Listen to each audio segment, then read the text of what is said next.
Bonjour à tous. Alors nous allons tenter cette expérience d'enregistrement d'une petite capsule, vu que je n'aurai pas le bonheur de vous rencontrer dans la réalité, quoique ceci soit peut-être une forme de réalité.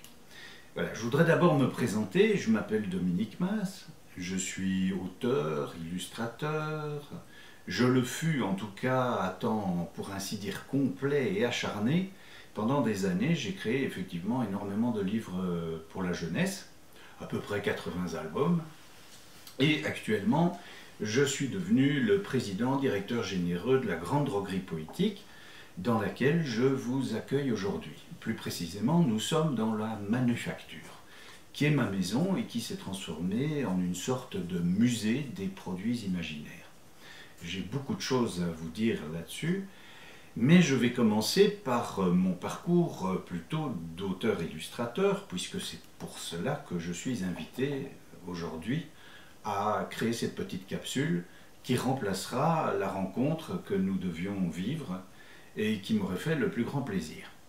Alors j'ai été invité à participer à ce colloque autour de l'imaginaire pour les jeunes enfants à partir d'un livre que j'ai créé il y a quelques années et qui s'appelle Chapeau, dont vous avez sans doute entendu parler. C'est en tout cas à partir de ce livre que je fus sélectionné pour vous parler aujourd'hui.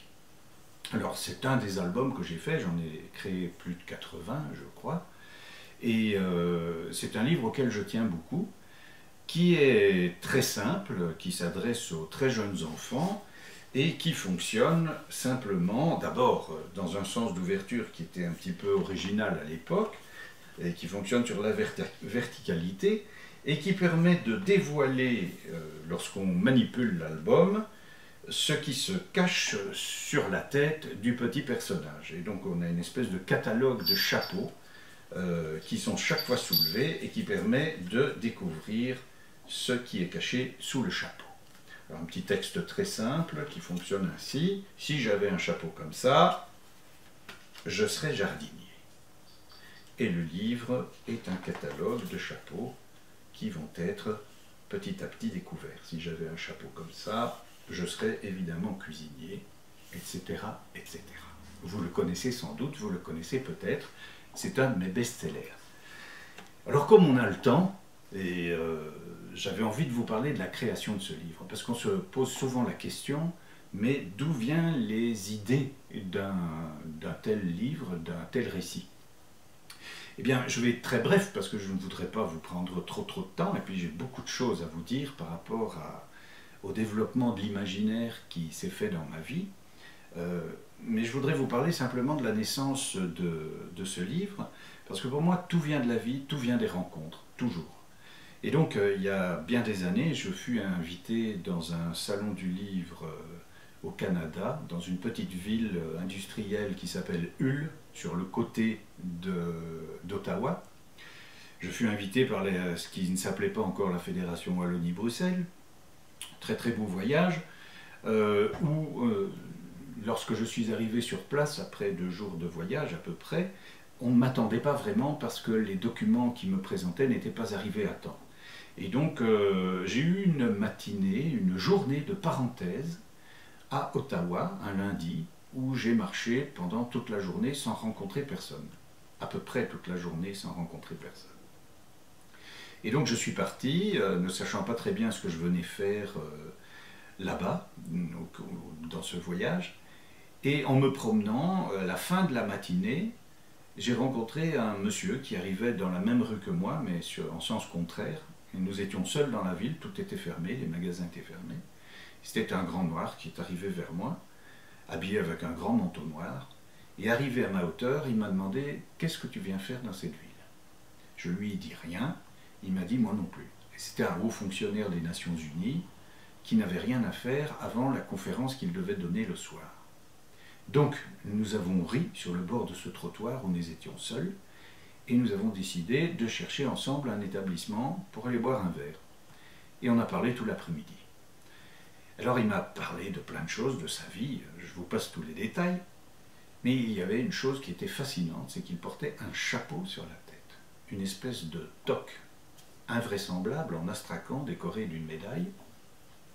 Et pendant tout le moment où nous avons parlé ensemble, pendant tout l'après-midi, il ne l'a jamais retiré. Alors le soir, je suis retourné dans mon hôtel, j'étais seul, j'ai toujours des carnets avec moi, des carnets qui sont un peu des marmites à idées, et dans ce carnet, dans le carnet de ce moment-là, j'ai écrit le scénario de Chapeau. J'ai fait une série de petits dessins en m'imaginant ce que ce personnage, cet homme que j'avais rencontré, portait sur la tête. Alors il y avait des démons, il y avait des choses invraisemblables, des cornes. Voilà. Tout est parti de cette idée-là. Et en rentrant en Belgique, il m'a suffi de faire quelques photocopies de ce qui se passait dans mon carnet. Je les ai montés en un petit livret, j'ai été trouver un de mes éditeurs, et je lui ai dit, voilà, j'aimerais bien faire un livre, et le livre est passé tout de suite. Et alors, ce qui est assez extraordinaire, c'est que ce livre qui est né d'une parenthèse, d'un moment aussi de solitude, eh bien, c'est sans doute le livre qui a voyagé le plus dans le monde, puisqu'il a été traduit en plein de langues. Voilà, je voulais vous parler, pour commencer, de cette petite aventure qui est celle d'un auteur-illustrateur.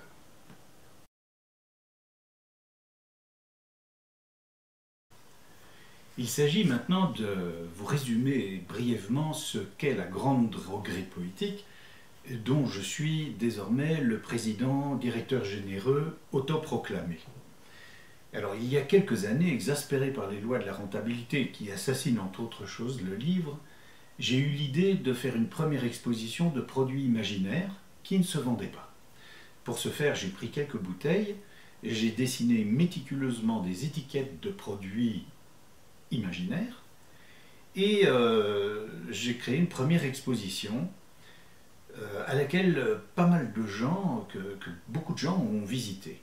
Alors je me rappelle d'un philosophe spécialiste de Spinoza, et puis aussi de l'agriculteur du coin qui sont venus voir mes petites bouteilles, et qui surtout se sont rencontrés autour de ces produits imaginaires et ont commencé à en parler.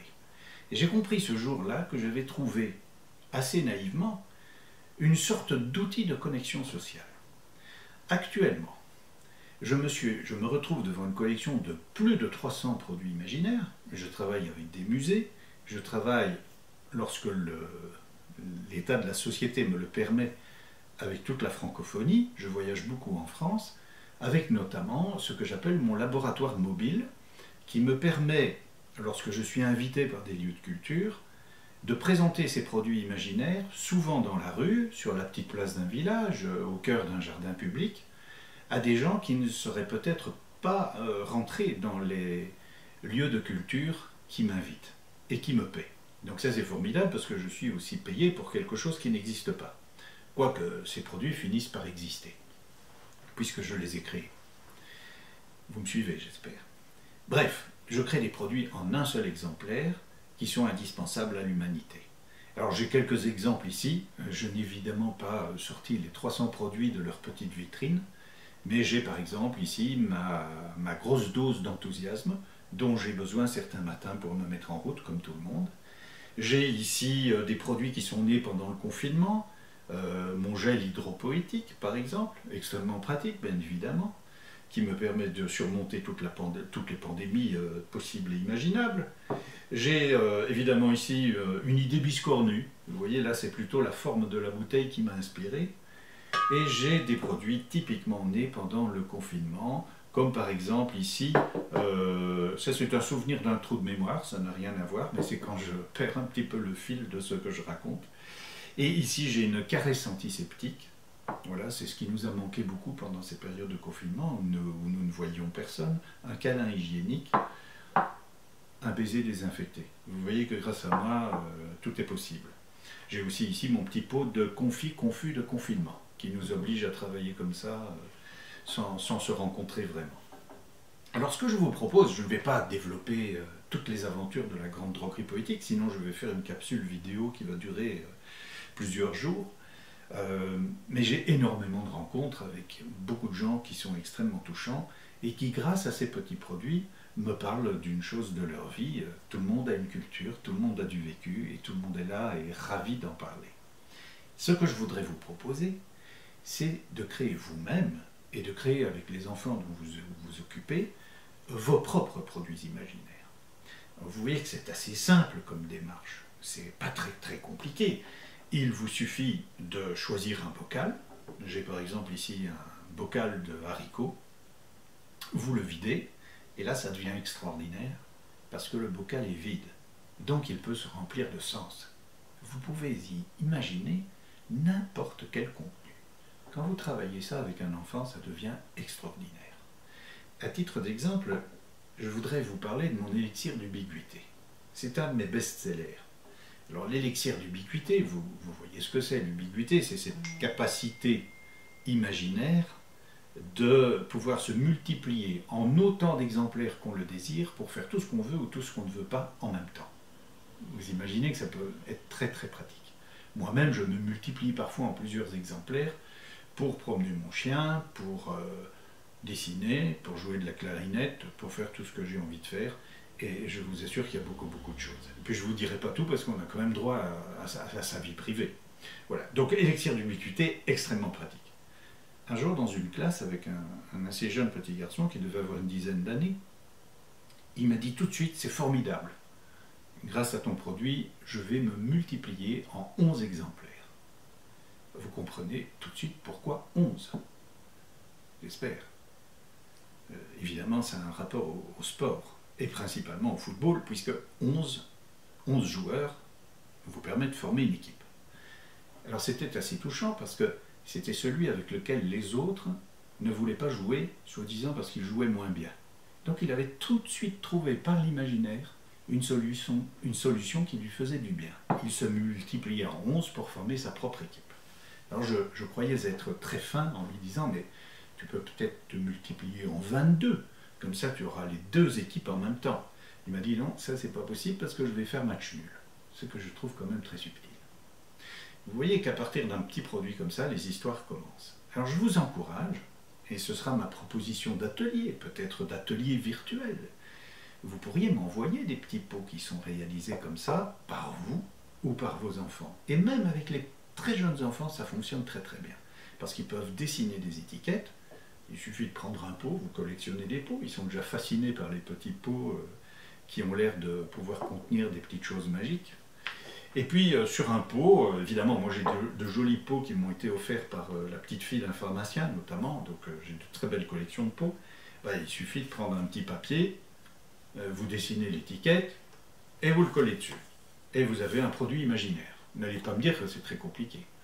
Là où ça devient très intéressant, c'est qu'on peut commencer à imaginer la façon dont on va l'employer. On peut créer des ateliers d'écriture, des ateliers de poésie spontanée autour de la façon d'utiliser. À partir du moment où on verbalise par exemple un mode d'emploi, c'est assez extraordinaire tout ce qui peut jaillir. Donc je vous encourage, et je voudrais vous demander ça, de créer quelques produits imaginaires peut-être avec vos enfants, avec vos élèves, ou que vous créez vous-même, et puis n'hésitez pas à les envoyer photographiquement sur le mail de la Grande Droguerie Poétique que je transmettrai à la fin de cette capsule vidéo. Voilà, je ne voudrais pas être beaucoup plus long, il y a beaucoup de choses à dire sur mes produits, n'hésitez pas à consulter le site de la Grande Droguerie Poétique, et puis je suis aussi actif sur les réseaux sociaux, sur Facebook notamment, où il y a une page de la manufacture qui est alimentée très souvent, et sur laquelle les gens postent des choses assez invraisemblables. Et puis, dès que ce confinement sera terminé, j'espère que j'aurai l'occasion de vous rencontrer sur la place d'un village, dans un jardin public, avec le laboratoire mobile. D'ici là, portez-vous bien, et n'oubliez pas que pour chaque problème, la Grande Droguerie Poétique a une solution pour vous. Voilà, j'espère à bientôt, et puis n'hésitez pas à me contacter pour me dire aussi ce que vous pensez de tout ce qui s'est passé maintenant. Au revoir.